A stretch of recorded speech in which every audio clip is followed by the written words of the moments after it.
Nativo Lopez, the president of the Mexican-American Political Association, MAPA, called for a general strike to demonstrate to white America that immigrants are a powerful economic force. We're calling for the Great American Boycott in the tradition of American politics and social movements, and calling on people not to go to work, not to go to school, not to go shopping, and not to go selling, but to organize massive marches throughout the country, in every town, every hamlet, every state where immigrants reside and form a sizable portion of the population, and demand an end to H.R. 4437, the Sensenbrenner bill, akin to the fugitive slave law of 1850, and also to demand immediate and universal legalization of all those currently in the United States without legal documents.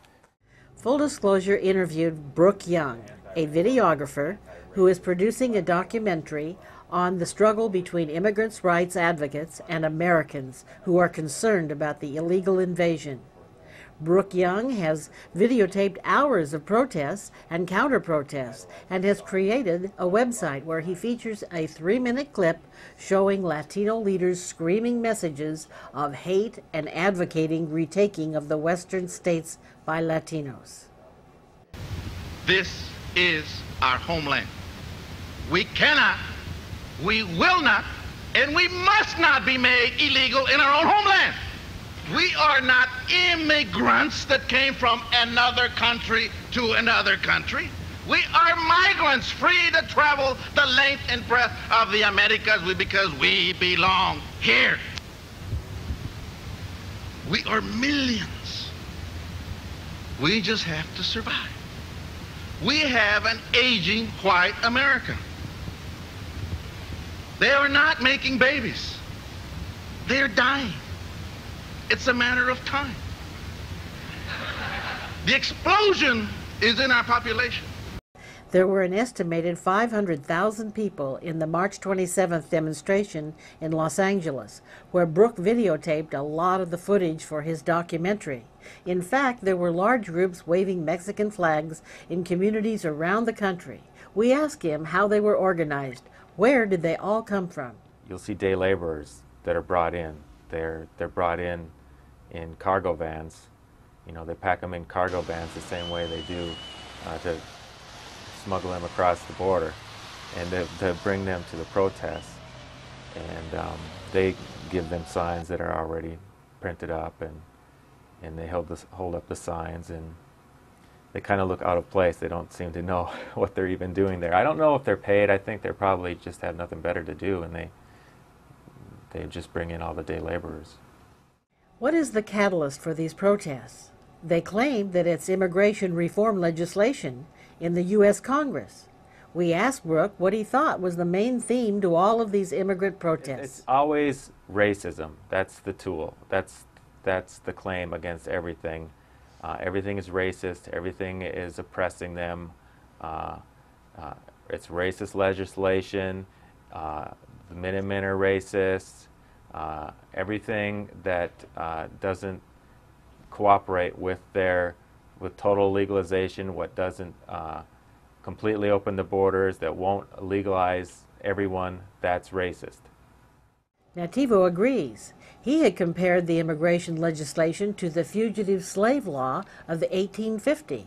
He wrapped himself in the humble cloth of Gandhi in encouraging an economic boycott of the American businesses on May 1st. Under the principles of Gandhi, under the principles practiced by Cesar Chavez, we were asking our people to do something in the spirit of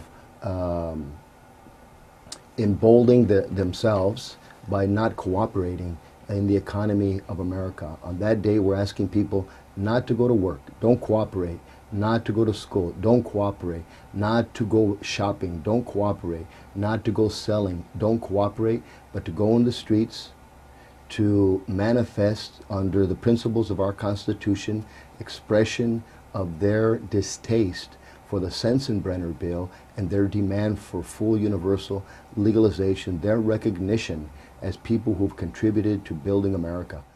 Former California Senator Dick Mountjoy was the father of Proposition 187, which would have denied government benefits to illegal immigrants. We wanted to get his perspective on the boycott. They're calling for Mexicans, and they do say Mexicans, to walk off the job and walk out of school, and we're just sitting here wondering, is it going to happen, do you think? Well, I think it's going to happen to some extent, but I don't think it's going to be the major walkout that people may believe it's going to be. I've heard many people say, hey, great, it'll be an easy day to shop because we'll all go shopping and probably the merchants will do better. Freeways may be less crowded that day. Will it have any effect? No. Both Dick Mountjoy and Brooke Young agreed that the answer to the problem is quite direct and simple. What we need to do is we need to enforce our workplace laws. We need to have secure documentation, and we need to make sure that the people who are working are citizens of this country, and we need to secure our borders. And it's not that complicated either. The politicians know this as well, but they like to throw up a big smokescreen and say, well, how are you going to deport 12 million illegal aliens? And think about how much money that will cost all of you. That's going to come from you. And they try to scare you thinking, oh my gosh, that's going to cost a lot of money. How could we do that?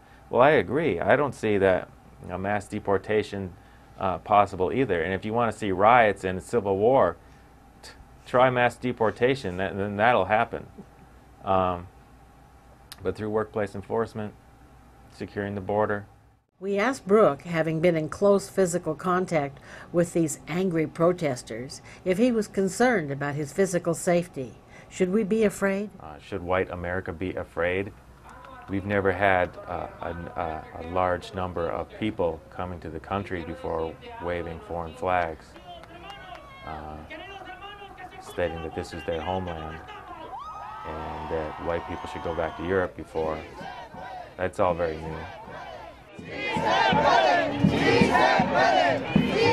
I think Americans should be afraid.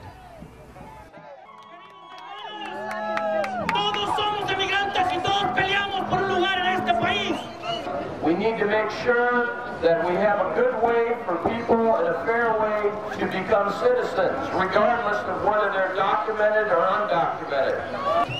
But the people that are coming here now, they don't seem to see themselves as anything other than Mexican, since most of them, the overwhelming majority, are from Mexico.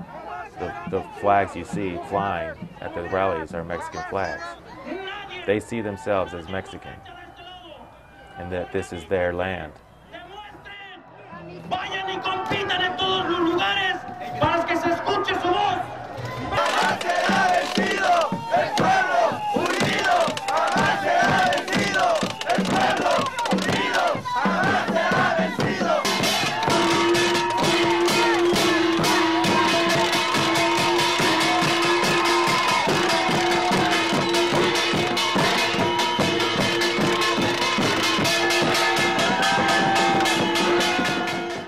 Never-ending saga, you know. And I don't really see a happy ending to it. In the beginning, I thought I was doing a documentary that would be about regular, ordinary Americans like the Minutemen who were fighting against their government and to make a change, you know, raise awareness among other Americans to make a change for the better with our own government. But I've kind of realized that I feel that it's a losing battle, quite frankly. I don't see a happy ending to all of this. We want to know what you, the viewers, think. Please respond to our survey and leave your comments. Number 1, do you think racism is the motivating factor behind the boycott? Number 2, do you think that merely enforcing current laws will be effective in controlling illegal immigration? And number 3, please write your response to this question in the comment section below. Why do you think it is The media is advocating only for the polarized position of deportation or open borders and ignoring the reasonable alternatives suggested by our guests. If you will leave your email address, we will respond to your comments. Thank you so much.